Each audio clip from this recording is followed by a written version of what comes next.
Eh bien bonjour à tous et à toutes et bienvenue sur ma chaîne spéciale Thread Horror. Et ce soir, je vous emmène à la rencontre d'une belle-mère plutôt inquiétante, même un petit peu folle, et d'un pervers rencontré à la piscine. Je vais également vous raconter une troisième histoire, un peu comme un thread bonus. C'est un ami un ami de famille un tout petit peu envahissant, vous allez voir. Bon visionnage à tous, générique.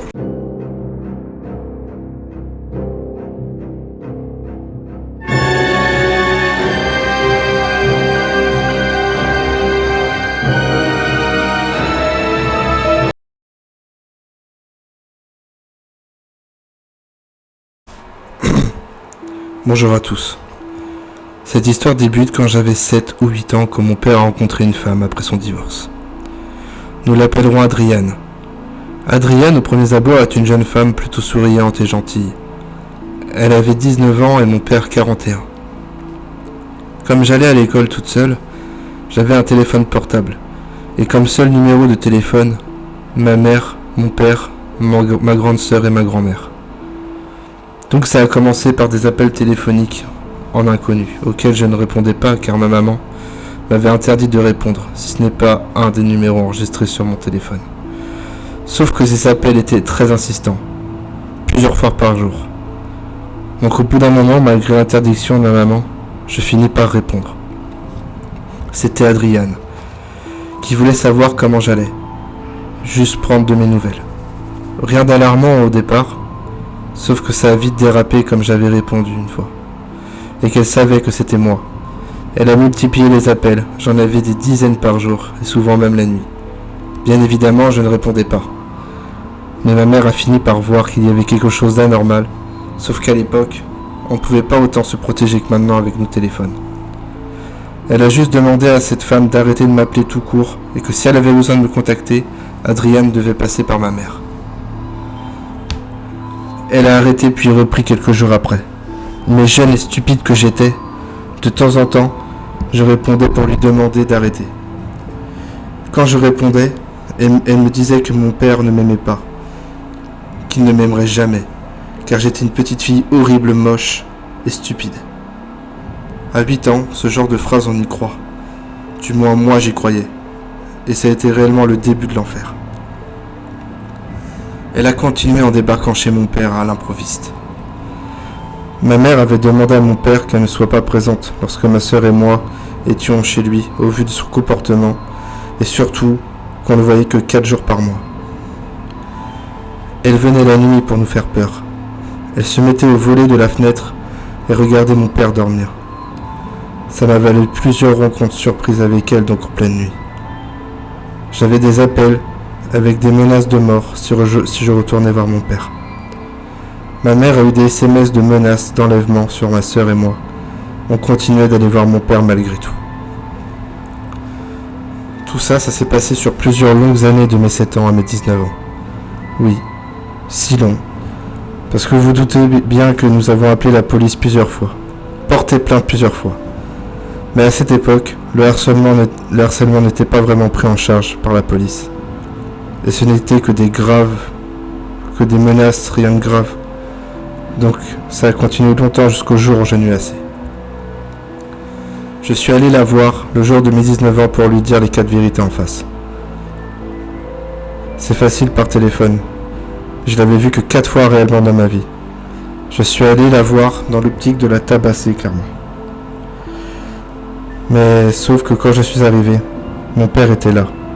Et j'ai dû me calmer car je ne voulais pas de témoin de ce que je voulais faire.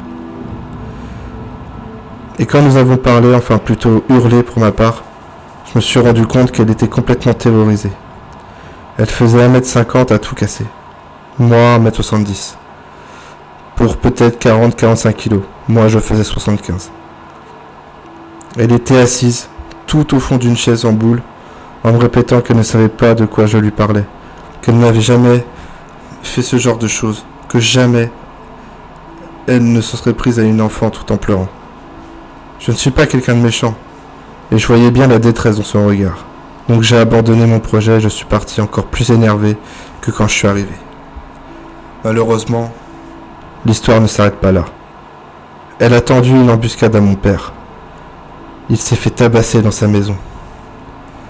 Elle est arrivée avec son nouveau copain et ils l'ont tabassé au sol avec une barre de fer. C'était il y a 1 an. Le procès est en cours et comme c'est une manipulatrice hors pair, elle est en train de gagner petit à petit le procès. Mais depuis ce jour, j'attends d'avoir l'énergie suffisante pour engager des poursuites judiciaires contre elle, car elle m'a terrorisée et détruite. Elle a détruit ma famille. Ma sœur ne veut plus de contact avec notre père. Ma mère non plus. Je suis la seule encore en contact avec lui. Et on passe tout de suite, les amis, à la deuxième histoire.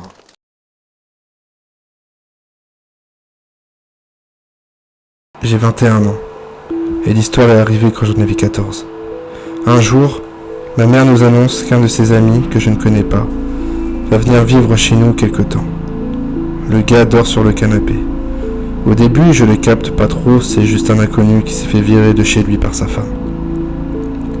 Les jours passent, et plus ça va, plus il prenait de la place dans nos vies. Il paraissait trop gentil, et même pour moi, à 14 ans, je trouvais ça louche. Vous savez, ce fameux instinct qui vous dit de vous éloigner. Ben je l'avais, mais je n'osais pas le dire à ma mère. Bref. Le temps passe et on déménage à 4 heures de route quelques mois plus tard avec ce fameux gars. Il était de plus en plus oppressant et j'avais l'impression de voir moins mon père alors qu'il était dans la même maison. Je finis par m'isoler et dessine. Le mec venait dans ma chambre sans frapper et était trop proche de moi. Un jour, en rentrant du collège, je m'aperçois qu'il n'y a plus aucune trace de ce type chez nous. Ma mère m'a dit simplement qu'il est parti, et ça en reste là, avec une ado de 14 ans soulagée. Puis, quand j'ai eu 17 ans, j'ai demandé à ma mère pourquoi ce gars était parti comme ça alors qu'il logeait gratuitement. Elle a fini par me dire que mon père en avait assez. Qu'il soit ainsi dans nos vies, et qu'elle était ravie que mon père l'ait fait partir car quelques mois après son départ, il a appris qu'il avait des délires pédophiles. Quand j'ai appris ça, je l'ai cherché sur tous les réseaux pour le bloquer de partout et je me suis juré de toujours écouter mon instinct. Ce mec me faisait peur pendant plusieurs mois, sans que je ne sache pourquoi, jusqu'à ce que je pose la question plusieurs années plus tard. Et on passe tout de suite au troisième thread, au thread bonus. Là, c'est un pervers à la piscine. Bon, j'ai échangé le deuxième et la troisième histoire.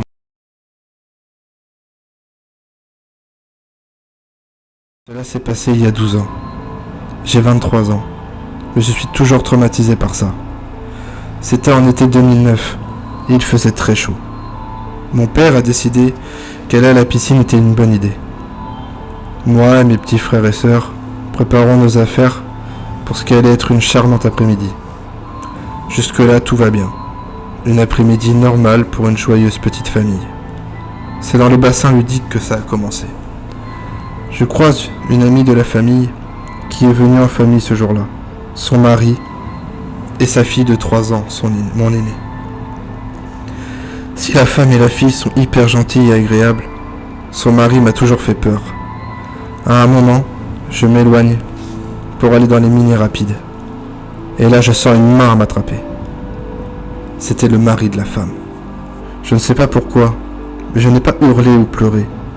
J'étais juste tétanisé. L'homme a profité des mouvements pour frotter son pénis sur mon dos et me toucher le corps. À la fin des rapides, j'ai profité d'une bousculade pour m'arracher de cet homme. Je suis parti retrouver mon père et je ne l'ai pas lâché de la journée. Nous sommes partis plus tard. Je ne suis plus jamais allé à la piscine. Cet homme, je l'ai croisé dans le village où on habite. J'ai senti son regard dégoûtant me suivre.